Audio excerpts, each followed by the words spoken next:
Welcome back to my channel. Okay, so there was this guy that reached out to me for counseling, and he had an issue with his wife, and he said she did something that hurt him and upset him really bad, and so that he was really upset about what she did.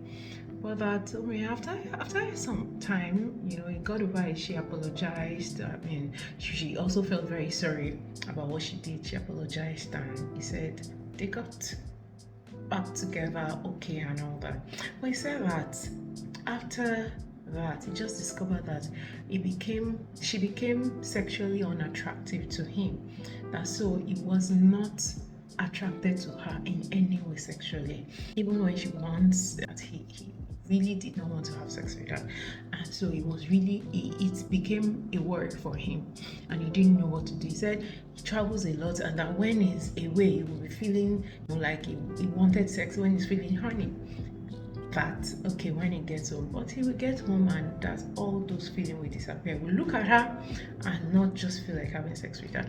So it was becoming a big problem for him, and then he reached out, and so we went over one or two things, and I made him see some things, and after the discussion I gave him some steps to take and what they were going to do. And I told him something. I said, if you follow these steps judiciously, you're going to be all right.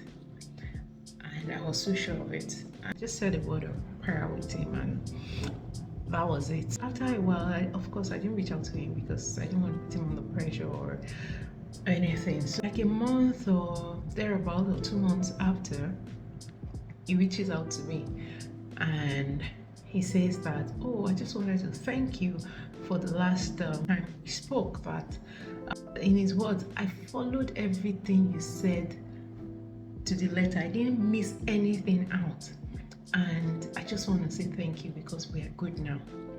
You could feel the gratitude in his voice. It was like, we're in a good place now. I'm happy. I followed it and everything, was just as you said. I am so grateful. Thank you very much.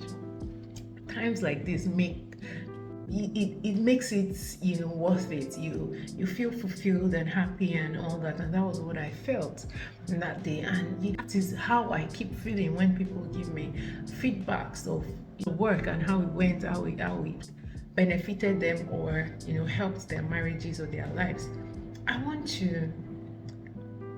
I just want to mention that a lot of times we are facing problems that you don't need to face alone. That all you need to do is to reach out to somebody, and you will see a tremendous change, and you will start becoming happier and better for it.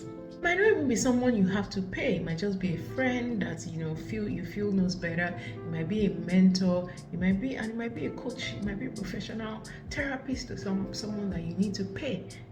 If you need to do it, then do it. Just reach out to someone. That's what I'm there for. You can reach out to me. I will hold your hand through the process, through the journey. I'm very passionate about the fact that marriage can work. I believe that marriage can be sweet. So I did a test recently, one of our tests, marital test, and I did it again. I've done it several times. I did it again, and there were some places where I picked yes and no instead of just yes or no, because I just felt like maybe there should be an in-between, because it wasn't necessarily all no and it wasn't also necessarily all yes. So I just picked an in-between for those ones. And by the time I was going to get my score, the score was either maybe comatose, threshold, good, average, great, or bliss. That's where you can be in your marriage. So it showed that my marriage was great. Great is before bliss. So I was thinking that, oh, I should be in bliss. This is what I do. It's just a reminder for me that I also have to keep working on it. So those parts where I put yes and no, maybe if I had added it, not maybe, if I had added those ones as a yes, I would have been in bliss. But then I didn't want to lie to myself. So I knew that I needed to work on those areas. So that's my feedback to take back, to go and maybe discuss with my husband or make the necessary changes myself so that I can enjoy bliss, as in fully bliss. And I believe that every marriage can be in bliss. A lot of marriages are on the threshold. A lot of marriages are Comatose. A lot of marriages are average. Why stay with average when you can have great or bliss? You can have it. You can have it. I'm telling you, you can have it. Every marriage can, at least most marriages, can enjoy bliss. Honestly, or at least be great. You don't have to endure your marriage. Your marriage can be sweet, can be great. I'm very grateful to God. I've had tough seasons in my marriage.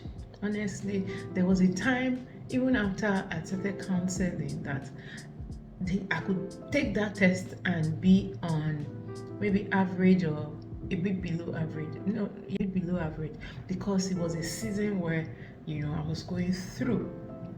But the truth is, I didn't stay there. So there are seasons of your marriage where you might be going through something. How do you get out of it?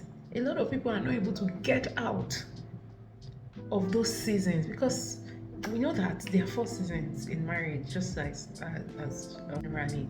There's the winter season, there's the spring, summer, and autumn.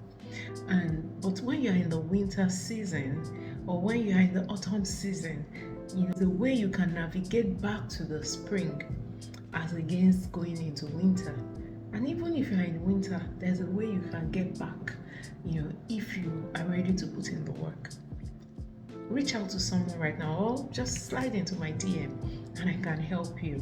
Honestly, I want to help you. Your marriage can be better. Your marriage can be great. Your marriage can be bliss. Thank you.